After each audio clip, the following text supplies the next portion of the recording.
할렐루야. 네, 할렐루야. 샬롬 하고 인사합니다. 할렐루야. 샬롬, 샬롬, 샬롬, 샬롬, 샬롬. 하나님 사랑합니다. 여러분 주 안에서 사랑합니다. 사사기 5장 말씀 나누고 있습니다. 31절 마지막 절이죠. 야훼 주의 원수들은 다 이와 같이 망하게 하시고 주를 사랑하는 자들은 해가 힘있게 솟음같이 하옵소서 하니라.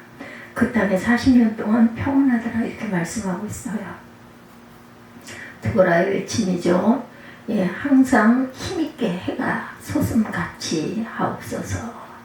늘 해마다 새해가 되면 많은 사람들이 해돋이를 보기 위해서 바다나 높은 산으로 올라갑니다. 수평선 너머로 힘차게 떠오르는 해를 바라보며 하늘의 소원을 빌죠. 저도 기억이 납니다. 고등학교 수학여행 때 석굴암에 처음으로 해돋이를 보려고 시도했던 기억이 납니다. 늦게 도착하는 바람에 해가 중천에 떴죠. 우리 이럴 때 참 많아요. 그렇죠? 아니면 구름 속으로 해가 들어가가지고 일출을 보지 못할 때 참 안타깝습니다. 몇 시간이 걸려서 동해를 찾아갔는데 아니면 특정 지역에 산 꼭대기에 올라가서 보려고 했는데 못 볼 때가 많죠. 그 후에도 여러 번 해돋이를 보려고 시도를 하지만 날씨가 흐려서 못 보게 되고, 근데 성리순례 때 2번이나 해돋이를 보는 기쁨을 누리게 됩니다. 얼마나 기쁘고 반가웠겠습니까, 여러분들.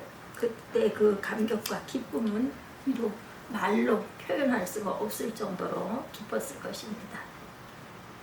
시내산 정상에서 떠오르는 해를 보았을 때 40일 동안 모세가 십계명을 받기 위해서 머물렀던 시내산에서 힘차게 떠오르는 해를 보면서 정말 그 감동, 벅찬 감동을 잊을 수가 없죠. 가슴 뜨겁게 눈물 쏟으며 기도하지 않을 수가 없습니다. 그럴 때는. 그리고 갈릴리 해변에 있는 호텔에서 갈릴리에 떠오르는 붉은 해를 또한 보게 됩니다. 주님이 배를 타시고 복음을 전하셨던 갈릴리에서 불을 토하는 것 같은 해를 바라보며 주님께 영광을 돌렸습니다. 돈눈에는 이렇게 누구에게나 하루의 시작입니다.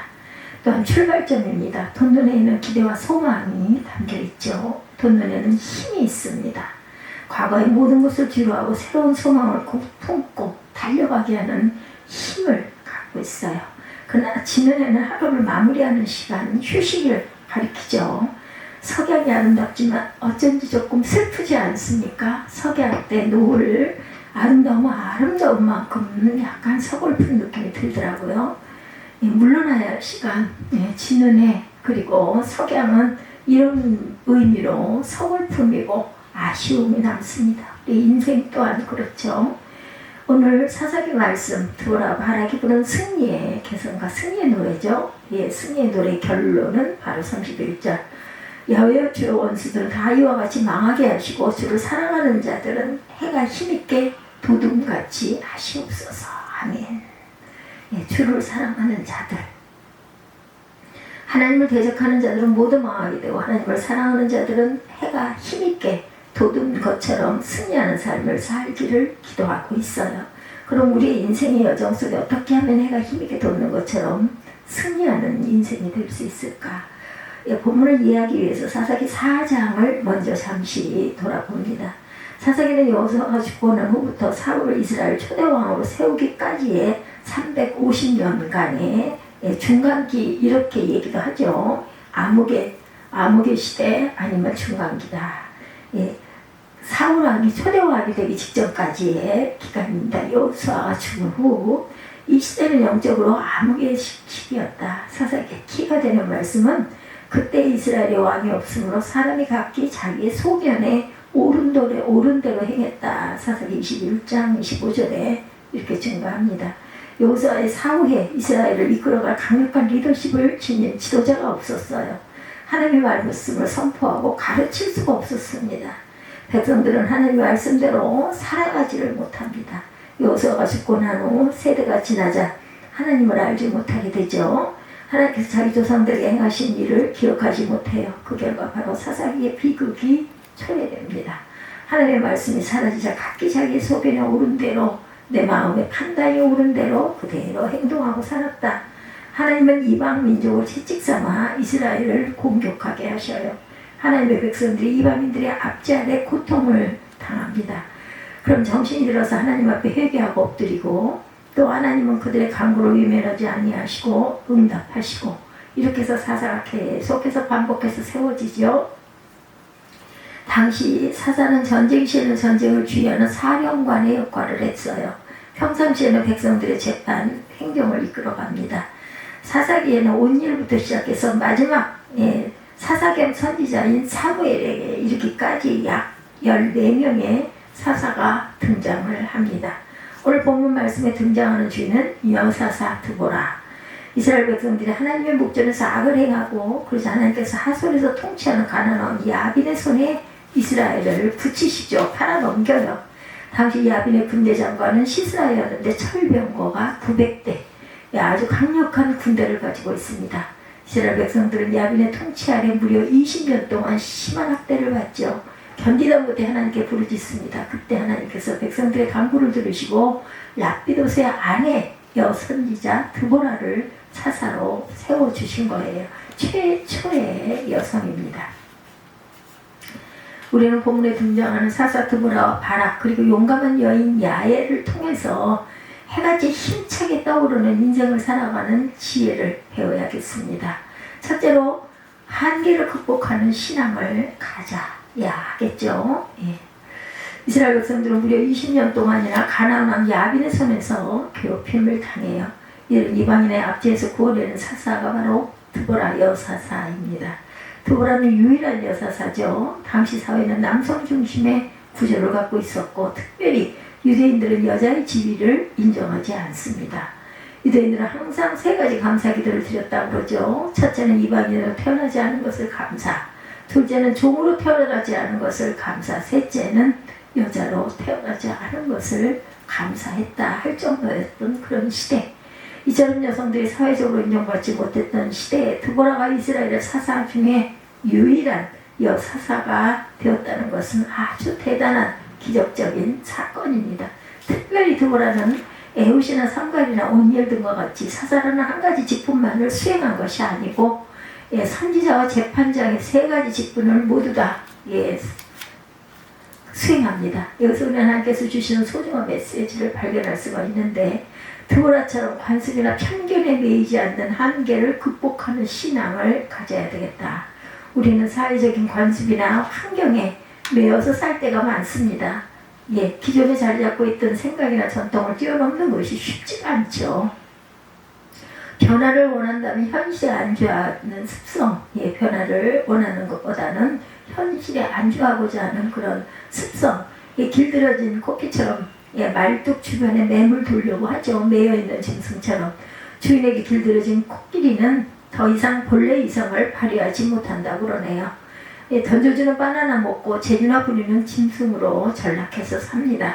솟아오르는 해처럼 힘있는 인생을 살아가기 위해서 현실의 장벽과 한계를 뛰어넘는 창조적인 사고와 용기가 필요한 시대, 오늘입니다. 요즘 우리 사회는 중년 남성의 남성들의 조기 은퇴가 가정 문제와 사회 문제로 대두가 돼요. 공자는 40세의 나이를 부록 어떤 상황에도 미혹되지 않는 때다 이렇게 말을 했는데 50세가 지천명 하늘의 뜻을 아는 나이라고 말했어요. 그럼 65세를 뭐라 할까요? 지공, 지하철을 공짜로 타는 나이라는 뜻, 약간 우스갯소리죠. 우리나라의 부록과 지천명의 나이에 접어든 자들이 소위 베이비 부모 세대들입니다. 1956년부터 63년까지의 나이죠. 이 나라의 민주화를 이룬 세대고 경제성장의 주투 역할을 한 세대이기도 해요. 이들이 본격적으로 일터에서 은퇴하는 나이이기도 합니다. 아직도 할 일이 많은데 명퇴나 은퇴를 해서 밀려나요. 모임이나 동창회 가서 40, 50대 친구들에게 절대 물어서는 안 될 세 가지 질문이 있다고 하네요. 첫째는 요즘 뭐해? 둘째는 마누라와 잘 지내? 셋째는 마지막은 애들 공부 잘해? 라는 질문이라고 합니다. 그래서 부록을 부록처럼 생각을 하는 자들이 많아요. 책에 부록이 있죠. 어떤 책에나. 봐도 좋고 안 봐도 좋고 자유다 하고 만들어낸 것이 바로 부록입니다. 그래서 핵심에서 주변으로 밀려나는 세태를 말하는 거죠. 이 세대는 직장으로부터, 가정으로부터 잊혀져가는 위기 속에 살아가고 있습니다. 자신의 정체성의 위기를 경험하며 새로운 사춘기로 접어듭니다. 베이비 부모 세대, 참고로 베이비 부모 세대 마지막 카트라인에 걸려있는 여러분들, 그리고 또 그보다 나이 많으신 분들, 은퇴하신 여러분, 우리의 생각을 바꾸십시다. 은퇴는 끝내는 시간이 아니라 새로운 한계에 도전하는 시간이고 새로운 출발을 하는 시간이라는 것. 사춘기는 방황하는 시기지만 40대 이후의 사춘기, 자신의 인생을 반추하며 새로운 인생의 하프타임을 만드는 시간이다. 이렇게 생각하십시다. 내 인생의 후반전을 잘 세워가시기 바랍니다. 지금의 위기를 기회로 반전시키십시오. 내 인생의 끄트머리는 새로운 출발점이다. 호적거리며 죽는 인생이 되지 말아야 되겠죠. 끝과 머리는 항상 연결이 되어 있어야 연결고리죠. 하나님 앞에 엎드려 하늘의 지혜를 구하십시다. 그리고 다시 바닥을 치고 일어나시기 바랍니다. 물에 빠진 자는 호적거리며 죽죠. 발이 땅에 닿는 때까지 내려가시기 바랍니다. 바닥에 이르렀을 때 다시 박차고 뛰어오르시고 주님께서 바닥에서 베푸시는 은혜, 그 은혜를 힘있고 힘차게 뛰어오르시기 바랍니다. 드보라는 비록 당시에 사회적 약자인 여인이었지만 한계를 뛰어넘어 하나님께 위대한 인물로 쓰임을 받은 것이 사사기 5장에 증거되고 기록되어 있어요. 바보는 항상 남의 탓을 한다는 말이 있어요. 남을 보지 말고 자신을 먼저 보십시다. 문제를 보지 말고 문제보다 크신 하나님의 뜻을 깨달으시기 바랍니다. 나는 질굴 것 같은 인생이지만 내 안에 계신 보배로운 예수 그리스도를 바라볼 때 우리는 다시 일어설 수 있죠. 내가 할 수 있는 일보다 더 큰 일을 할 수가 있다는 것. 내게 능력 주시는 자 안에서 내가 모든 것을 할 수 있느니라. 빌립보서 4장 말씀이죠. 이 믿음으로 다시 일어설 때 아침해가 힘있게 솟아오르는 인생으로 거듭날 줄 믿습니다. 둘째로 믿음으로 도전하는 신앙 가지십시다. 하나님께서 드보라에게 보내준 사람 아비노함의 아들 바락은 아주 겁쟁이였어요. 드보라가 바락에게 명하죠. 군대 1만 명을 보내고 다불산으로 가라. 야빈의 군대 장관 시스라와 그의 병거와 군대를 기송강으로 유인하라고 합니다. 그러면 하나님께서 그들을 내 손에 넘겨주실 것이다. 사사기 4장 6, 7절이죠. 그때 바락이 말합니다. 만일 당신이 나와 함께 가면 내가 가려니와 당신이 나와 함께 가지 아니하면 나도 가지 아니하겠노라. 4장 8절에 이렇게 어떻게 보면 정말 남자가 돼가지고 망신이다 이렇게 생각할 수도 있겠지만 그는 정말 두려웠던 거죠. 여자 사사인 드보라가 함께 가지 않으면 절대로는 안 갈 것이다. 그렇게 어떻게 그렇게 겁쟁이 바락이 시사의 군대를 무찌르고 승리할 수가 있었을까? 비결이 14절에서 16절 사사기 4장입니다. 일어나라 이는 야훼께서 시스라를 내 손에 넘겨주신 날이라. 야훼께서 너의 앞서 나가지 아니하시느냐 하는지라. 이에 바락이 10,000명을 거느리고 다볼산에 내려가니 야훼께서 바락 앞에서 시스라와 그의 모든 병거와 그의 온 군대를 칼날로 혼란에 빠지게 하시매 시스라가 병거에서 내려 걸어 도망한지라. 바락이 그의 병거들과 군대를 추격하여 하고셋 학고임에 이르니 시스라에 온 군대가 다 칼에 엎드려졌고 한 사람도 남은 자가 없었더라. 아멘. 이스라엘의 승리는 전투력에 있지 않아요. 드보라 바락의 전술 전략에 있지 않습니다. 승리의 비결은 바로 하나님의 손이죠. 하나님께서 시스라의 군대를 그들의 손에 붙여주셨습니다. 바락의 군대와 시스라의 군대는 전투력과 무기에서 비교되지를 않습니다. 철병거를 가진 군대와 창을 가진 군대와의 전쟁이죠. 이것은 유치원생과 대학생이 싸우는 것 같아요. 도저히 게임이 되질 않습니다. 그러나 바락의 군대가 승리를 하죠. 사사기 5장에 보면 하나님께서 땅을 진동하시고 하늘에 비를 내리신다. 무슨 말이에요? 갑자기 하늘에서 지진이 일어나고 홍수를 내려 시스라의 철병거를 꼼짝 못하게 수장을 시켜버리죠. 바로 이것이 승리의 비결이었어요. 우리 인생의 승리는 나의 계산이나 힘이나 능력이 있지 않다. 바락은 처음에는 자신을 보았지만 후에는 함께 하시는 하나님을 봅니다. 자신은 무능력하지만 하나님은 전능하신 분임을 믿죠. 믿음으로 순종했을 때 바락은 시스라의 군대를 전멸시키고 승리할 수 있었다는 것. 바라온 믿음의 사람. 그래서 히브리서 11장의 믿음장에 그의 이름이 기록되어 있죠. 내가 무슨 말을 더 하리요? 기드온, 바락, 삼손, 입다, 다윗 및 사무엘과 선지자들 이를 말하려면 내게 시간이 부족하리로다. 히브리서 11장 32절 말씀입니다. 기드온, 바락, 두 번째로 기드온 다음에 바락의 승리는 믿음의 승리고 하나님의 승리였던 것. 누가 인생의 싸움에서 승리할 수 있다고요? 자신을 바라보는 자가 아니라 전능하신 하나님을 믿음의 눈으로 바라보는 자. 누가 세상을 이겨요? 무릇 하나님께로부터 난 자마다 세상을 이기느니라. 세상을 이기는 승리는 이것이니 우리의 믿음이니라. 예수께서 하나님의 아들이심을 믿는 자가 아니면 세상을 이기는 자가 누구냐? 이렇게 오히려 거꾸로 질문합니다. 요한 1서 5장 5절 말씀에 예수님이 하나님의 아들이심을 믿는 자가 세상을 이깁니다. 나는 부족해도 주님은 능력에 주님이시기에 내 힘으로 이기려고 하지 말고 내 능력으로 근원 되시는 주님의 손을 붙잡고 나갈 때 내 능력이 아닌 하나님의 힘으로 우리가 넉넉히 이기는 승리를 거두시는 저와 여러분들이 되실 것입니다. 셋째로 자신의 순종한 것을 희생하는 신앙입니다. 오늘 본문에 겐사람 헤벨의 아내 야엘이 나오죠. 야빈의 군대장관 시스라는 싸움에서 대패한 후에 야엘의 집으로 도망갑니다. 평소에 시스라와 야엘은 화평의 관계를 맺어서 아주 가까운 사이였기 때문에 야엘은 시스라를 영접하여 우유를 마시게 하고 이불로 덮어줘요. 시스라가 피곤했든지 누가 자기를 찾든 없다고 말해라 당부한 후 잠이 듭니다. 그때 야엘은 장막에 말뚝을 가져다 시스라의 관자놀에 말뚝을 박습니다. 관자놀이에 얼마나 세게 찔렀든지 말뚝이 얼굴을 꿰뚫고 땅에 박혔다 이렇게 묘사가 되어 있어요. 시스라가 기절하여서 죽은 거죠. 그 결과 이스라엘은 야빈 왕이 20년간의 억압과 괴로움에서 해방되는 은혜를 맛보게 됩니다.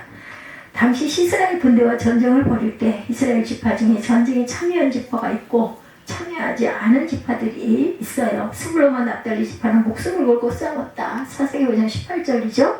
그러나 루벤, 길르앗, 단, 아셀 지파는 참여하지 않았어요. 하나님께서 전쟁에 동참하지 않은 자들을 저주하라고 말씀하시죠. 5장 23절에 증거되어 있습니다. 23절 봅니다. 야훼 사자의 말씀에 메로스를 저주하라. 너희가 거듭거듭 그 주민들을 저주할 것은 그들이 와서 야훼를 돕지 아니하며 야훼를 도와 용서를 치지 아니함이라 하시도다. 겐사람 헤벨 아내 야엘은 다른 여인보다 복을 받을 것이니 장막에 있는 여인들보다 더욱 복을 받을 것이로다. 시스라가 물을 구하며 우유를 주었고 엉긴 우유를 귀한 그릇에 담아 주었고 손으로 장막 말뚝을 잡으며 오른손에 일꾼들의 방망이를 들고 시스라를 쳐서 그의 머리를 뚫되 곧 그의 관자놀이를 뚫었도다. 그가 그의 발 앞에 구부러지며 엎드러지고 쓰러졌고 그의 발 앞에 구부러져 엎드러져서 그 구부러진 곳에 엎드러져 죽었도다. 시스라의 어머니가 창문을 통하여 바라보며 창살을 통하여 부르짖기를 그의 병거가 어찌하여 더디 오는가 그의 병거들의 걸음이 어찌하여 늦어지는가 하며 그의 지혜로운 시녀들이 대답하였고 그도 스스로 대답하기를 그들이 어찌 노량물을 얻지 못하였으랴 그것을 나누지 못하였으랴 사람마다 한두 천회를 얻었으리로다. 시스라는 채색 옷을 노력하였으리니 이것은 수놓은 채색 옷이로다. 곧 양쪽에 수놓은 채색 옷이리니 노력한 자의 목에 꾸머리로 꾸미리로다 하였으니라. 야훼 주의 원수들은 다 이와 같이 망하게 하시고 주를 사랑하는 자들은 해가 힘있게 도둑같게 하옵소서 하니라. 그 땅에 40년 동안 평온하였더라. 아멘. 하나님은 시스라와 전쟁에 동참하지 않은 자들을 심판하는 중간에 야엘이라는 여인을 이렇게 부각시키시죠. 여기서 우리가 알아야 할 것은 야엘은 이스라엘의 사람이 아니에요. 그런데도 이스라엘을 위해 자신의 화평의 관계를 맺었던 시스라를 죽입니다. 그것도 자신의 장막에 피를 흘리죠. 야엘의 행동은 용기와 자신의 희생이 없이는 할 수 없는 일입니다. 아주 담대한 결단이죠. 만약 실패하면 자신의 목숨은 당연히 잃게 되는 상황이죠. 그러나 야엘은 하나님 백성을 위해서 자신을 희생합니다. 어쩌면 왕 앞에 죽으면 죽으리라는 고백으로 나갔던 에스더의 모습과 같죠. 야엘의 희생의 결과는 하나님은 그 여인을 이렇게 칭찬하시죠. 겐 사람 헤벨 아내 야엘은 다른 여인들보다 복을 받을 것이니 장막에 있는 여인들보다 더욱 복을 받을 것이로다. 아멘. 바꿔도 남음이 있죠. 그죠? 24절에 증거합니다. 야엘은 다른 여인들보다 복을 받습니다. 장막에 편안히 거주하는 여인들보다 더 큰 복을 받아요. 자신의 위험을 무릅쓰고 시스라를 죽인 용기와 희생정신이 복을 받은 자로 칭찬을 받았을 뿐만 아니라 이스라엘 민족의 승리를 가져왔어요. 오늘 우리의 삶은 어떠십니까? 여러분들, 네, 현실의 삶에 안주하고 있지는 않으십니까? 그러하고 싶지는 않으십니까? 하나님 나를 위해 용감하게 싸우는 자기 하나님의 참 백성, 네, 그러한 저와 여러분들이 되시기 바랍니다. 다른 사람들이 피 흘려 싸우는데 방관하거나 피한다면 그것은 책망의 대상이 되겠죠. 이스라엘의 집합 가운데 이름이 올라갔지만 전쟁에 참여하지 않은 자들은 저주를 받았어요. 그러나 이방 여인이었지만 싸움에 참여한 자들은 더욱 큰 복을 받았다. 교회에 다닌다고 내가 세례 교인이라고 아니면 내가 뭐 직분자라고 내가 뭐 장로라고 내가 목사라고 복을 받는 것은 아닙니다. 선한 싸움을 포기하고 적당히 편안히 안주하는 자들은 하나님이 멀리하시죠. 예. 우리의 선한 싸움은 무엇일까요? 우리의 삶의 자리에서 하나님의 공의를 드러내는 싸움입니다. 뇌물이 오가는 직장에서 뒷돈이 거래되는 사업장에서 하나님의 사람으로 정직하게 살려고 몸부림치는 것, 남이 하니까 나도 해야 되겠지라는 생각에서 벗어나야 된다는 거죠. 남이 당연하게 부정과 불의를 행하기 때문에 내가 하지 말아야 된다는 거, 예수님을 믿는 자로 다르다는 것을 보여주어야 합니다. 예.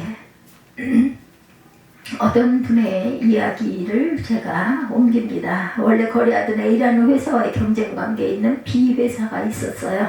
그런데 B라는 회사와 공사 입찰을 돕는 일을 해야 할 상황이 되었다고 합니다. 그런데 A라는 회사도 그 입찰에 참여하는 것을 알게 됩니다.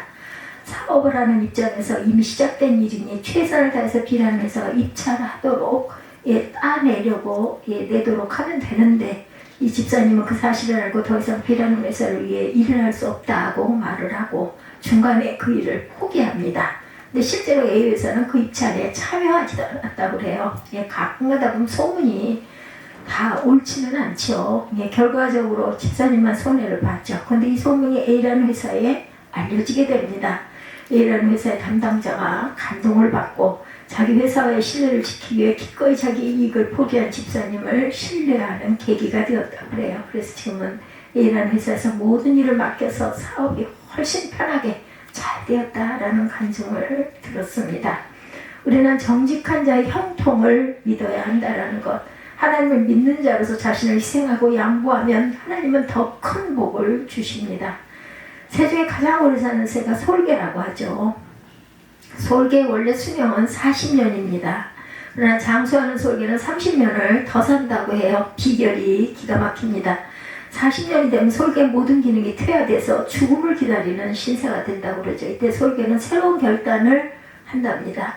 그냥 죽을 것인가 아니면 새로운 도전을 통해 제2의 삶을 살 것인가. 새로운 도전을 선택한 솔개는 높은 바위산 꼭대기로 올라가요. 무려 6개월 동안의 처절한 갱신의 과정을 거칩니다.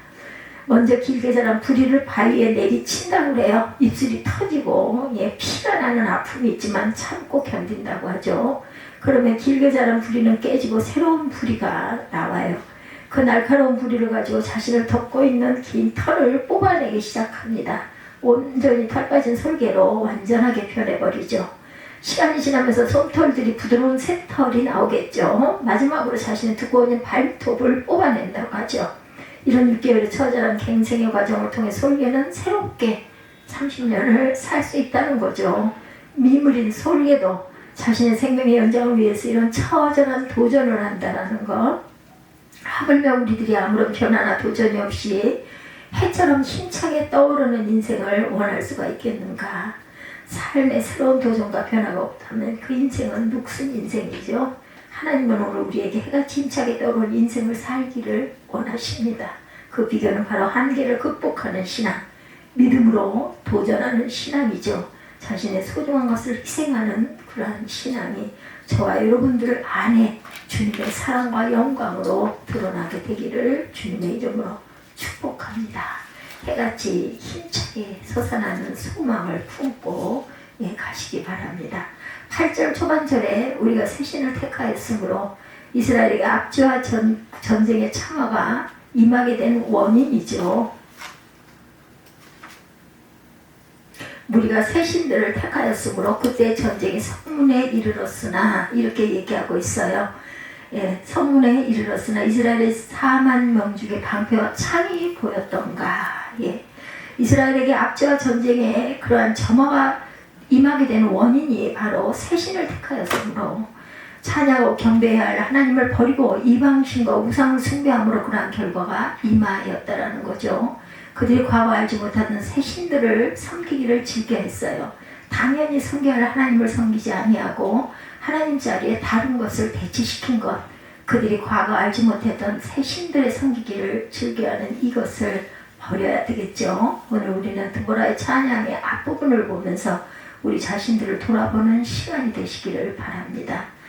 예, 당연한 일을 해놓고 교만에 빠지는 모습이 내 모습이 아닌지, 혹은 나 같은 것 사용해 주신 것만도 감사하고 감사하며 찬양을 드려야 하는데 내가 잘나서 사용하신 줄로 알고 목에 힘을 주고 있는 것은 아닌지 자신을 돌아보며 하나님을 향한 온전한 찬양과 감사가 다시 살아나고 과거 우리의 모습을 도라처럼, 모세처럼, 다윗처럼, 그리고 더 나아가 욥처럼 돌아보며 하나님을 찬양하는 자는, 찬양하는 저와 여러분들이 되시기를 주님의 이름으로 축복합니다. 기도하시겠습니다.